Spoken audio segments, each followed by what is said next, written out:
Okay, this video is on the technique of putting your thumb on the spine of the knife and riding it on the stone to keep a consistent bevel. So the short video here is just pick a spot on the spine to put your thumb, put the knife down on the stone, put your thumb on the stone, add your second thumb, and then basically back and forth. It will keep the same bevel generally if you keep your thumbs riding on the stone. And then you can either dynamically move this back and forth to get all the edge, and you see how my left thumb in this case is continuing contact with the spine and the stone the whole way. Okay. When you get to the end, if the curve is really great on your knife, you may need to raise it up a bit to get there. And then you'll have to switch hands. Same thing. Figure out about where it was. Put it on the stone, sharpen away, move it. The other way you can do it is sectionally. So, put it here, do this one section, slide your thumb along the spine, do a next section, slide your thumb along the spine, and do the other section. The long version here is there are two main ways that most people sharpen when the knife is perpendicular to their bodies. One is the Japanese technique, and that's with the knife at an angle, the edge facing you. Put a few fingers near the bevel, and you're basically putting a little bit of pressure down here, and then you're sharpening away, moving it back and forth. Use this technique if you want to sharpen the entire bevel all at once. If it's the knife is short enough, you can do that. So I'm getting the whole heel to tip in one stroke. The advantages are, I'll talk about feedback later, but basically this technique allows more contact of the bevel on the stone, and thus you can get better feeling and hearing, which is feedback of when you're on the bevel. So you'll know when you're on the bevel. Less likely to gouge the stone, so when you're going back, it's fairly difficult to tip it up enough so that you actually gouge and cut into the stone. The disadvantages are you can't see how high the spine is above the stone, and thus you can't really determine what angle it is visually, except for just kind of guessing. And you also can't use your thumb like on this technique that I just showed you. You can maybe put a finger on here, but I find it really awkward to try and hold that and also have my finger there. It just doesn't work. And the other problem is you can't use it with some knives that have a guard that sticks out. So this knife, if I have it at this angle that's comfortable to sharpen with this technique, the guard hits the stone before the furthest down part that I need to sharpen is in contact. So there you can see that part of the knife is not going to get sharpened. It can work with some knives with some guards, and just depends on the configuration. Okay. The other technique that most people use is just straight back and forth with the knife perpendicular to the stone and the edge facing away from you. You can do this without riding your thumbs on the stone, and you just kind of float it up there and figure out where you're at. And again, you can work along the stone this way as you're sharpening to kind of get it more consistent, or use it sectionally. Advantages of this are that you can see how high the spine is above the stone, and thus you can kind of tell in a visual way what angle you're sharpening at. You can also use your thumb on this with this technique. The problems with it is it's more likely to gouge the stone, so as you're going forward, it's kind of easy to tilt the knife a little bit and plow it into the stone and gouge it, which is annoying. And then if you are using the sectional technique with this, as in here, move to a different spot, sharpen it there. If you sharpen too much on one spot or not enough on the other, your edge will end up uneven.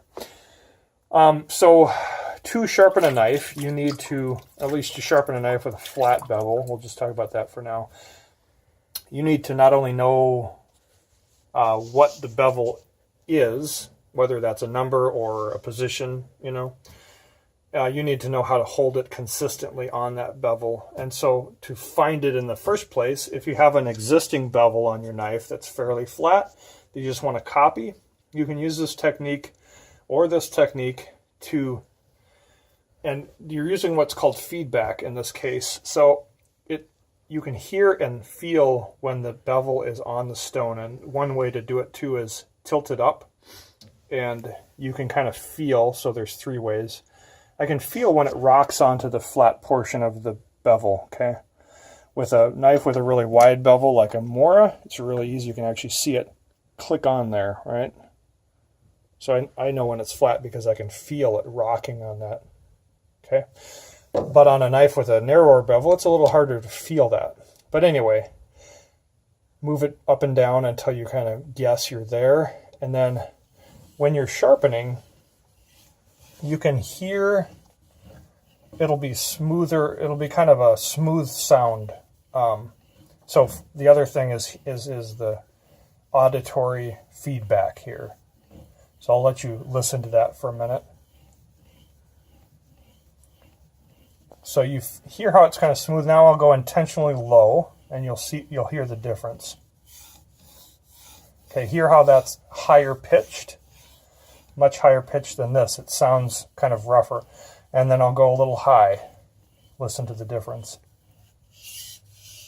I can really tell there. So using that, you can determine where it is. The other thing is I'm getting feedback through my fingers of like the little vibrations on the stone. And so if I'm doing this, it actually feels through my fingers smooth.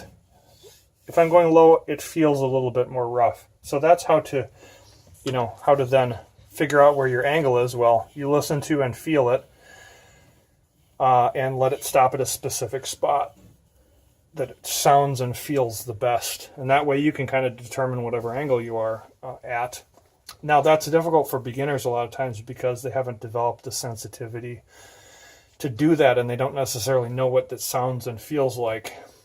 The other thing is changes for different stones. So a finer water stone will probably give some of the best feedback depending on the particular stone. But the smoother the stone is, the other properties kind of contribute to it. And so when you hear people talking about stone feedback, that's kind of what they're talking about is, does the sound and feel of the stone let them know if they're hitting the bevel or not? And so, yeah, you can use that, but if you need to change the bevel, if you want to make it lower or in some cases higher, usually the bevel that the knife ships with is a bit steep because manufacturers really like to, they assume that people are going to abuse their knives typically and not sharpen them. And so they do a steep angle, which is really durable, but doesn't really cut that well. And so usually you want to reprofile it to be a lower angle, and that's going to cut more efficiently. I generally reprofile a knife to the lowest angle I think it can handle, and then I'll see in use, depending on whatever the knife is used for and whatever how abusive you are to it will. You'll see if the knife starts to get dull really quick, or if there's little microchips on it, or if the edge rolls, you need to go to a steeper angle. So that way you can kind of determine the minimum angle that you can sharpen that particular knife for that particular use on. And so anyway, if you want to try and get a number for your bevel and sharpen it to a particular angle, I use a protractor. Get these for about $10 at hardware stores. And this is just a little stainless ruler. I use this to extend the bottom part of the protractor and set it at whatever angle you want to sharpen at included. So this is at 20 degrees, happens to be for this knife. So it'd be 20 degrees for that. Included would be 10 degrees each side. And you got to scoot the ruler in so that it's parallel to the back of the knife. Or sorry, it sticks out the same amount as the back of the knife.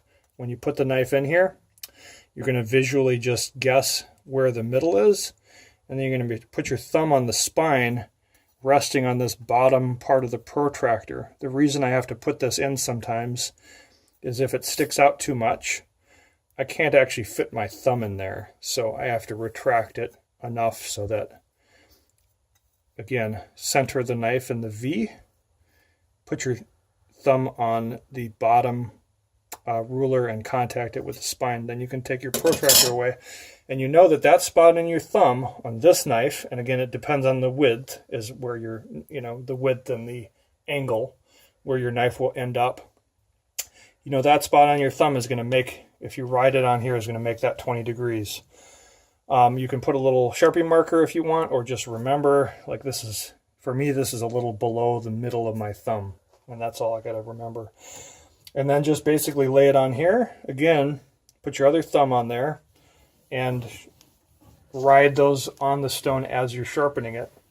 And then for me, again, I move this knife along this way perpendicular to get all of the edge. And again, at the tip, I might need to raise it a little bit to get the tip if it's really curved. Okay, sometimes with a fairly straight edge knife, you can just keep your thumb on there and ride it. And then I switch hands ambidextrously. And again, if the mark is on the right thumb, or you remember the right thumb, put it in the same spot, put it down, and then you can again put your other thumb there, and that will be in the right spot too. And in this case, then I'm going to ride that right thumb along the spine,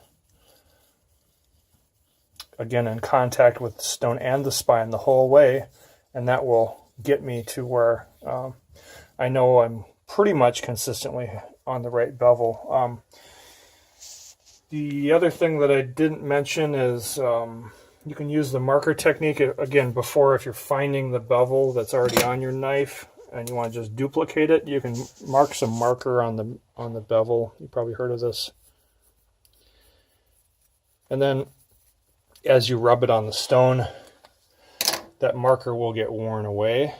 And let's just show you. So I'll go intentionally low here and show you what it looks like. I should probably let that dry a little bit, but yeah, you can see it's just worn off on the very back edge, or it'll just be worn off on the front edge. I'll show you what happens when I hit it correctly. It'll be worn off all the way to the edge. So yeah, this is a good technique for a beginner, and it's also, I use it a lot for reprofiling, because then you don't have to kind of guess what your angle is at and just hold it there. So the thing with reprofiling is you don't have a bevel that you're going off of, and so you need to kind of hold it in a new bevel, and you won't get those feedback you won't get those feedback features when you're grinding it away. In fact, it'll sound wrong until you get to the point where you have a nice flat bevel. So the reason I recommend often people start with Moras or a Scandi grind or something with a wide bevel, because it's a lot easier to stick it on there and grind away, and then you can kind of get a sense of what it feels like without risking, hitting it too high or too low. Yeah, and I'll kind of demonstrate what this, the tip thing I was talking about. These have a somewhat curved tip, and I'm actually going to have to lift the handle up a bit to follow the curve, and this can be a hard part for people to sharpen on the Moras. You can also use this technique on Moras too. You put your thumbs on there and use it as, I find it easier just to stick the bevel because it's so wide, but if you need to, you can use that. Let's think if I covered anything else. But again, yeah, I sharpen as low as I can while still having the durability that I want in the edge. So if I'm getting it to the point where it's chipping and stuff, I'll go up a little higher. Oh yeah, if you do this on coarser stones, you will abrade your thumb, and so I just wrap some electrical tape around it. And if you want to put some colored tape there, and then you can put a mark and see the mark if you need to mark your thumb. So yeah, that's it.